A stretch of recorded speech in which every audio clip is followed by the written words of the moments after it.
அனைவருக்கும் வணக்கம். இன்றைய தலைப்பு வாய்மொழி இலக்கியம், தாலாட்டு, ஒப்பாரி, ஒரு பார்வை. ஒவ்வொரு மனித இன சமூகத்திலும் எழுத்து இலக்கியமும் வாய்மொழி இலக்கியமும் ஒவ்வொரு வகையான உறவை கொண்டுள்ளன. 2000 ஆண்டுகளுக்கு முன்பு பாரம்பரியமிக்க தமிழ் சமுதாயத்தில் எழுத்திலக்கியங்கள் வாய்மொழி இலக்கியத்தின் செழுமையான வளமான பகுதிகளை உள்வாங்கிக் கொண்டு நாட்டுப்புற மக்களால் பாடப்படும் பாடல்கள் நாட்டுப்புற பாடல்களாகும். நாட்டுப்புற பாடல்கள் நாட்டுப்புற மக்களின் வாழ்வோடு பின்னி பிணைந்துள்ளன. மனிதனின் பிறப்பு முதல் இறப்பு வரையுள்ள நிகழ்வுகள் நாட்டுப்புற பாடலின் பொருளில் உள்ளன. நாட்டுப்புற மக்களின் வாழ்க்கை தாலாட்டு பாடலில் தொடங்கி விளையாட்டு, காதல் பாடல்களில் வளர்ந்து திருமண பாடல்களில் நிறைவு செய்து ஒப்பாரி பாடல்களில் முடிவடைகின்றது.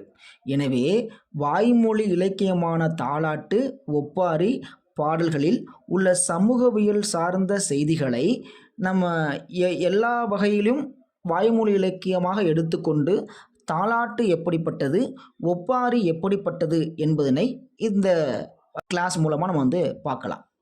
இயல்பாகவே இப்போ உங்களுக்கு தாலாட்டுக்கும் ஒப்பாரிக்கும் ஒரு ஒப்பீடு வேணும். இது என்னன்னு தெரியணும், அது என்னன்னு தெரியணும். தெரிஞ்சால் தானே நமக்கு இதுதான் தாலாட்டு இல்லை இதுதான் ஒப்பாரி அப்படின்னு சொல்ல முடியும். ஒப்பீடு என்பது ஏதேனும் ஒரு வகையில் ஒப்புமை உடைய இரண்டினை ஒப்பிட்டு நோக்குவதாகும். நாம் இங்கு பெண்களின் தனி சொத்தாகிய தாலாட்டு மற்றும் ஒப்பாரியை ஒப்பிட்டு அவற்றிடையே உள்ள ஒற்றுமை வேற்றுமைகளை காண முடியும். இயல்பாக கிராமப்புறங்களில் பிள்ளையை தொட்டிலில் போட்டு தாலாட்டு பாடுவாங்க. இது மகிழ்ச்சியான செய்தி.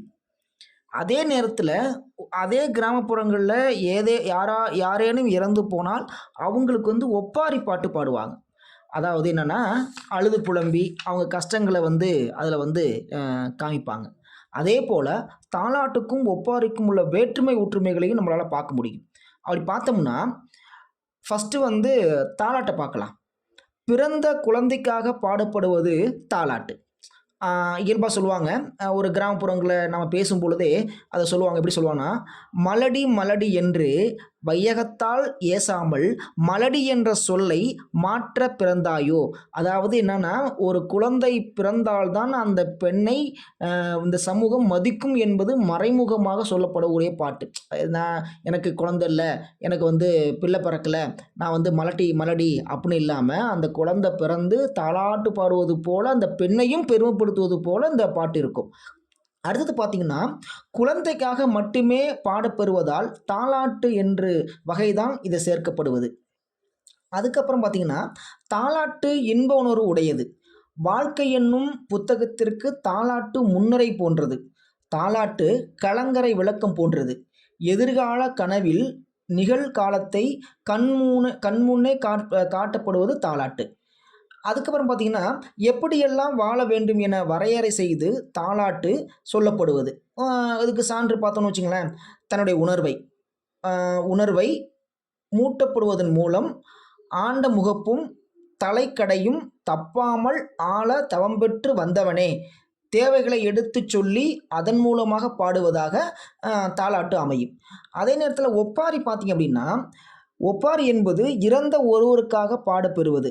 சான்றுன்னு வச்சுங்களேன், யாராவது கூப்பிட்டாலும் அசையாத மகாராசா யமன் கூப்பிட்டதும் ஏறிட்டாரே பூத்தேறு பாடல் கருத்துக்களை இறந்தவருக்கு ஏற்ப மாற்றிக்கொள்வதன் ஒப்பாரி என்பர். அதாவது என்னன்னு பார்த்தீங்க அப்படின்னா, அவருடைய செயல்களையும் அவருடைய பண்புகளையும் சொல்லி அழுவதன் மூலம் அவரை பெருமைப்படுத்துவது ஒப்பாரி பாடாக அமைகிறது. அது மட்டும் இல்லை, வாழ்க்கை என்னும் புத்தகத்திற்கு ஒப்பாரி முடிவுரை போன்றது. ஒப்பாரி நினைவு சின்னம் போன்றது. நிகழ்கால நினைவில் இறந்த காலத்தை கண் விழிக்க செய்வது ஒப்பாரி.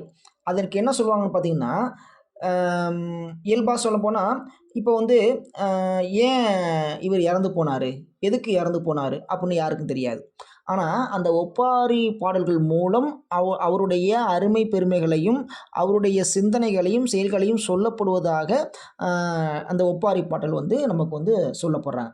இப்படி ஒவ்வொரு செயல்களையும் பார்த்தீங்க அப்படின்னா இந்த தாலாட்டு, ஒப்பாரி இப்படி நமக்கு வந்து துணை நிற்கிறது. ஏன் நம்ம இதை நினைவுபடுத்துகிறோம்னா, நம்ம இனிவரும் காலங்களில் இந்த தாலாட்டு பாட்டோ அல்லது ஒப்பாரி பாட்டோ நம்மளால் கேட்க முடியல.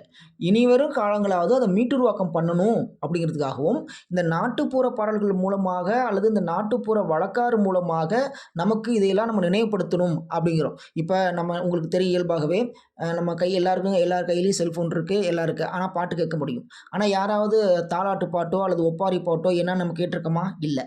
அப்போ என்னன்னா நம்மளை விட்டு அது நீங்கி போயிட்டே இருக்குது. அப்போ என்னன்னா அது மீட்டுருவாக்கம் பண்ணணும் அப்படிங்கிறது தான் இந்த பாடத்திட்டத்தின் மூலம் நம்ம வந்து சொல்லப்போகிற செய்தியாக அமைகிறது. நன்றி.